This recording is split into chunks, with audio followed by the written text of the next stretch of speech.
आप देख रहे हैं मेरा साथ, मैं हूं वासिफ खान ललित और इस वक्त हम आप पहुंचे हैं गांव खानपुर गुज्जर में। गंगो ब्लॉक का ये गांव हमेशा चर्चा में रहता है। खानपुर गुज्जर की राजनीति बहुत ही चमकी हुई राजनीति है। यहाँ से बड़े बड़े राजनीतिज्ञ निकलते हैं। आज हम यहाँ पर आप पहुंचे हैं एक प्रत्याशी के पास, आदिल चौधरी इनका नाम है। इस प्रत्याशी से बात करेंगे, इनसे जानने की कोशिश करेंगे कि ये जो चुनाव लड़ रहे हैं इनका रोडमैप क्या है, इनके घोषणा पत्र में क्या क्या चीज़ें हैं, गांव के अंदर ये कौन से परिवर्तन देखना चाहते हैं, किन मुद्दों को लेकर के ये इस चुनावी जंग के अंदर उतरने का काम क्या है। आइए उनसे बात करते हैं।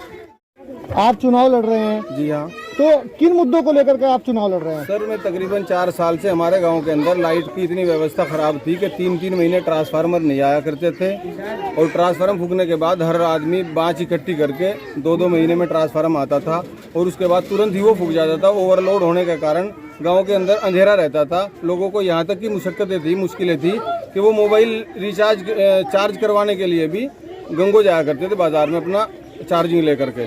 और 4 साल से मैं इस काम में लगा हूं। मैंने एक तो 3 साल पहले 250 kV का ट्रांसफार्मर, जब 100 से काम नहीं चला, कम से कम 10-15 ट्रांसफार्मर एक ही जोड़े पे रखवाए और वो रोज़ फूकते रहे, डैमेज होते रहे। तो मैंने यही साहब से मिलकर और पूरी मेहनत मुशक्क़त के साथ 250 kV का ट्रांसफार्मर करवाया। उसके बाद से धीरे धीरे उसकी लाइट इधर उधर सप्लाई करके पूरे गाँव के अंदर लाइट का काम ठीक प्रकार से करने का कार्य किया, जिसकी वजह से आज पूरे गाँववासी रोशनी और पंखों की हवा में आराम की नींद सो रहे हैं। पूर्व प्रधान द्वारा किए गए कार्य से कितने संतुष्ट हैं आप? उन्हें किस तरह देखते हैं?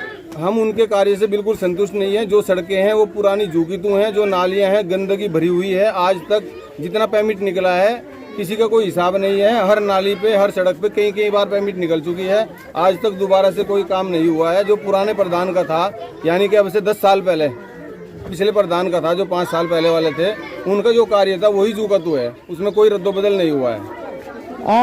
अगर आप प्रधान नियुक्त हो जाते हैं, प्रधान चुने जाते हैं जनता के द्वारा, तो आप गांव के अंदर कौन कौन से परिवर्तन देखना चाहेंगे? मैं इंशाल्लाह अगर अल्लाह ताला मुझे बना देता है जनता के सहयोग से, तो मैं पहले सड़कें, लाइट और नालियां और गांव के अंदर तालाबों की हालत बहुत ख़राब है, बहुत बुरी गंदगी फैली हुई है, उनकी सफाई कराने का काम करूँगा। और उनकी बाउंड्रियाँ, चारों तरफ घूमने का पार्क, जितना मुझसे हो सकेगा। अगर सरकार की योजना कम पड़ती है तो मैं मंत्रियों की, विधायकों की रिक्वेस्ट करके वहां से काम लाने की कोशिश करूंगा और इस गांव का विकास करने के लिए रात दिन एक करने का काम करूंगा। अच्छा, आपके गांव से कई प्रत्याशी मैदान में हैं, आप में उनसे अलग क्या चीज है? ऐसी क्या खास बात है कि जनता आपको ही चुने? ये गांव वाले जानते हैं कि मैं कितने विश्वास के साथ काम कर रहा हूं। कभी किसी से मैंने एक पैसा रिश्वत का नहीं देने दिया और ना ही खुद लिया।